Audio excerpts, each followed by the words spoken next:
Electoral process کو آپ کہتے ہیں اسٹرینتھن کیا جائے اور کانسٹیٹیوشنل ریولوشن ہے آپ کا. اس میں ایک چیز یہ بھی دیکھیں نا, امینڈمنٹس ہوں گی اس ریولوشن کے بعد کانسٹیٹیوشن میں. ایک آدمی کی آپ نے اسکریننگ کر کے اس کے بعد آپ نے اسے الیکشن لڑنے کے اہل قرار دے دیا.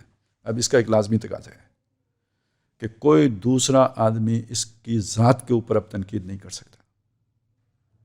یہاں پہ سوری ایک فنڈامنٹل میرا سوال ہے, پرنسپل سوال ہے. میری یہ چیز میری سن لیں, کوئی اس کی ذات پہ تنقید نہیں کر سکتا.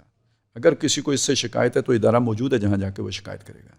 یہ جو پبلکلی ایک دوسرے کو گالیاں دیتے ہیں, چور بتاتے ہیں, جی مرڈ سلنگنگ ہوتی ہے جی, یہ سب ختم ہو جائے گا.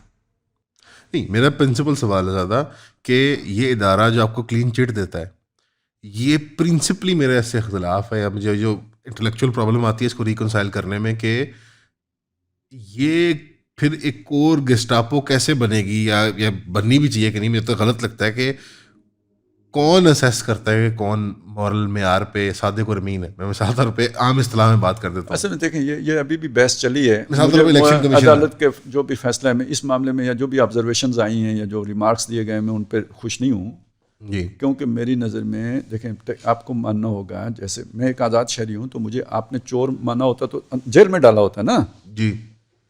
اسی طرح ہر مسلمان اس کو ہم سمجھیں گے صادق بھی اور امین بھی, یعنی بیس اسمپشن ہوگی. ٹھیک ہے, یہ بنیادی بات ہے کہ ہر مسلمان innocent until proven guilty. ٹھیک ہے, سوائے اس کے کہ کسی کا جھوٹا ہونا ثابت ہو جائے اور کسی کا خائن ہونا ثابت ہو جائے. کسی کورٹ آف لا سے بالکل, اس کے بغیر تو ثابت نہیں. محض کسی کے الزام لگانے سے تو نہیں ثابت. یعنی الیکشن کمیشن نے ڈیسائیڈ کر سکتا کون صادق ہے, مطلب اس کو آپ اگر یہ اتھارٹی دے دیتے ہیں تو کر سکتے ہیں نا فار لائف. دیکھیں اس کے طریقہ کیا ہوتا ہے, جس کو بھی آپ ابتدائی طور پر ایک اتھارٹی دیتے ہیں اس کے اوپر ایک چیک رکھتے ہیں, کورٹس کا مثال طور پہ اس سے اوپر اور چیک ہوتے ہیں. ٹھیک ہے, مطلب اس کو سپریم کورٹ کے لیے چیز, ٹھیک ہے, اپیل کا حق دے دیں گے. ٹھیک, اپیلز کورٹ میں چلا گیا.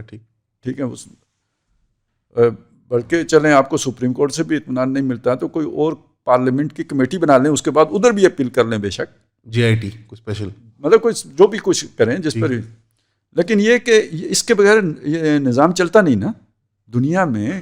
دیکھیں یہ کوئی پاکستان میں ہی یہ قانون ہے, امریکہ میں ایک شخص جھوٹ بولے الیکشن لڑ سکتے ہیں؟ نہیں سر, پرجری کرائم ہوتا ہے. وہ تو ووٹ بھی نہیں دے سکتے. میرا نہیں, وہ ووٹ دے سکتا ہوگا. پرجری کے بعد آپ اس میں نہیں بیٹھ سکتے, جوری میں نہیں بیٹھ سکتے. جوری نہیں, وہ ٹھیک ہے, وہاں صادق عدالتی نظام میں نہیں بیٹھتے. صادق اور امین کا کانسیپٹ ہے, پرجری کہتے ہیں اس کو. ٹھیک ہے, مطلب وہ یہی ہے نا. اب وہ کلنٹن نے جو کچھ کیا تھا, وہ مونیکا والا جو مونیکا لیونسکی والا معاملہ تھا جی, تو اس میں یہ تو نہیں تھا کہ تم نے یہ کیوں کیا, یہ تھا کہ جھوٹ کیوں بولا جی. تو جھوٹ تو وہ بھی نہیں برداشت کرتے. اسی طرح اگر ایک مسلمان ہو لائنگ انڈر اوتھ جی, تو اس کا اس طرح کا جھوٹ جب سامنے آ جائے تو پھر وہ نائل ہو جائے گا. نہیں تو ہم یہی سمجھیں گے کہ وہ صادق ہے, کسی کی کرپشن ثابت ہو جائے. یعنی پھر آپ بیسکلی اشارے میں بات کر رہے ہیں کہ جو میجر پولیٹیکل کلاس ہے اس کو فارغ ہونا پڑے گا, اس کو ریپلیس کرنا پڑے گا. اس کے لیے ایک انقلاب ایک چھوٹا سا انقلاب ہے.